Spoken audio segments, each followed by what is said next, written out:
ক্যান্সারের নাম শুনলে আমাদের মাথায় একটি শব্দ ঘুরপাক খেতে শুরু করে, আর তা হলো মরণ ব্যাধি। কিন্তু ক্যান্সার হলেই মানুষ মারা যায়, এ ধারণাটি একেবারে অমূলক। অবশ্য এ ধারণা ছড়িয়ে পড়ার পেছনে কারণ দেশে ক্যান্সারে আক্রান্ত রোগীর মৃত্যুহার ঊর্ধ্বমুখী।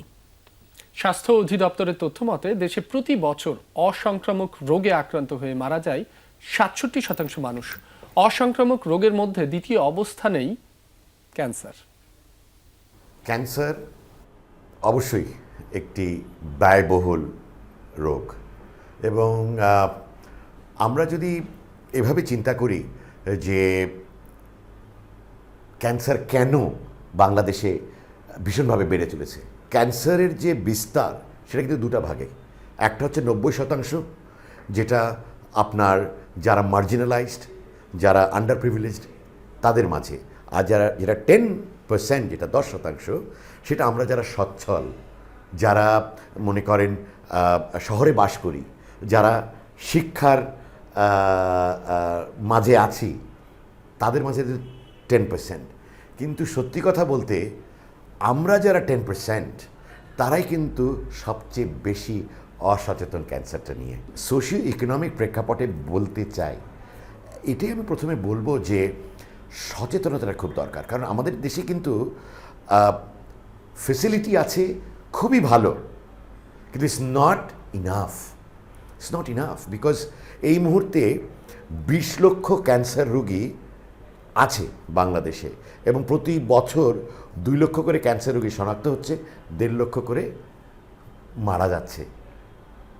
এবং আজকে যদি এটা বেড়ে মনে করেন 3 লক্ষতে যায় আজ থেকে 5 বছর বা 10 বছর পরে যেভাবে বাড়ছে, তাহলে কিন্তু আমরা ক্যান্সার রোগীদেরকে জায়গা দিতে পারবো না। আমার সিমটম ছিল ডেঙ্গুর, আমাকে হসপিটাল যখন নিয়ে যাওয়া হলো, ব্লাড টেস্ট করা হলো, report was similar to dengue. আমি চলেও গেছিলাম বাসায়, কিন্তু কেন আমি 3rd টাইম যখন ব্লাড টেস্ট করি, just to be sure if my platelets is okay or not, তখন ডক্টররা মনে করলেন যে না, এটা ডেঙ্গু ছাড়া অন্য কিছু হতে পারে। So that could have been my last night if I did not go back to the doctor. So এটা আমার বলার উদ্দেশ্য এটাই যে আপনি যদি বলেন এরপরে হ্যাঁ 6 মাস আমি চিকিৎসা নিয়েছি, দেশে নিয়েছি, বিদেশে নিয়েছি, সুস্থ হয়ে গেছি, আলহামদুলিল্লাহ সুস্থ আছি আমি, এবং 11 বছর তো পার করলাম ব্লাড ক্যান্সার। কিন্তু আমার মতন কি ভাগ্যবান সবাই?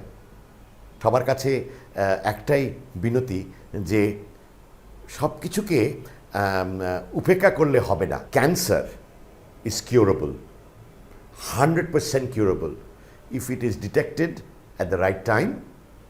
ইভেন 3rd স্টেজের ক্যান্সার পেশেন্ট ফিরে এসেছে, আর আমি তো ব্লাড ক্যান্সার সচক্ষে দেখছেন। So cancer is absolutely treatable, curable if you are aware and if it is detected at the right time.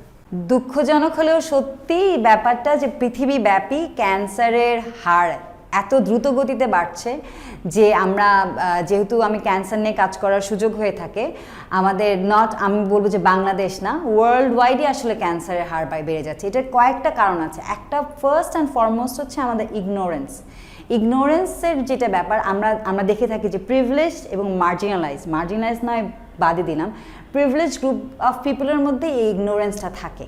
হ্যাঁ, যে ইগনোরেন্সটা কেন থাকে? ইগনোরেন্সটা হয় হচ্ছে অ্যাওয়ারনেসের অভাবে আর কি। সো একটা হচ্ছে আমাদের লাইফস্টাইল।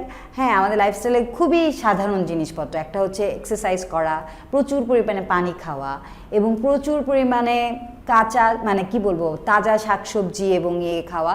এবং আরেকটা জিনিস আমি এমফাসাইজ করতে চাই যে আমাদের আর্টিফিশিয়াল ফুডগুলো থেকে যদি আমাদের লাইফস্টাইলটা এখন এত ব্যস্ত হয়ে গেছে, আমরা হয়তো বা শর্টকাট ফুড বা আর্টিফিশিয়াল ফুড, একটু তাড়াতাড়ি কুইক ফুড বা কুইক মিলের দিকে যাচ্ছি।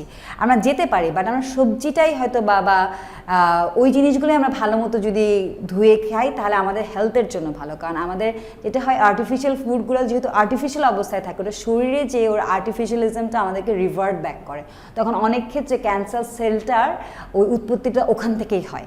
সো আমি চাবো যে তরুণ প্রজন্মে যেটা আমাদের এটা পরিবারের তরুণ প্রজন্মের, আমাদের প্রত্যেক পরিবারের তরুণ প্রজন্মের রিপ্রেজেন্টেশন আছে। সো ওনারা যদি পরিবারের সবাইকে ওই অ্যাওয়ারনেসের দিকটায় কাজ করে, কথা বলে, তাহলে আমার মনে হয় আমাদের ক্যান্সার প্রিভেনশনের ব্যাপারটা আমরা অনেক অনেক দূর এগিয়ে যেতে পারবো আর কি। বাংলাদেশে দুঃখজনক হলেও সত্যি ক্যান্সারের প্রবণতা খুবই দ্রুত হারে বাড়ছে। সো এই প্রবণতাটা রোধ করার জন্য আমাদের সবচেয়ে যেটা ইম্পর্টেন্ট কাজ হচ্ছে সেটা হচ্ছে এটা নিয়ে আমাদের সচেতনতা বৃদ্ধি করা, এবং সচেতনতা যত বৃদ্ধি করতে পারবো এটা প্রিভেন্ট করতে পারবো। কারণ আমি নিজে আমার পরিবারে অনেক ক্যান্সার পেশেন্ট মারা গিয়েছেন। সো আমি দেখেছি যে যখন হয়ে যায় তারপরের চেয়ে তার আগের ঘটনাগুলো যদি আমরা প্রতিরোধ করি, আমাদের লাইফস্টাইলে চেঞ্জ আনি, তাহলে আমার মনে হয় ক্যান্সার পর্যন্তই আমাদের যেতে হবে না।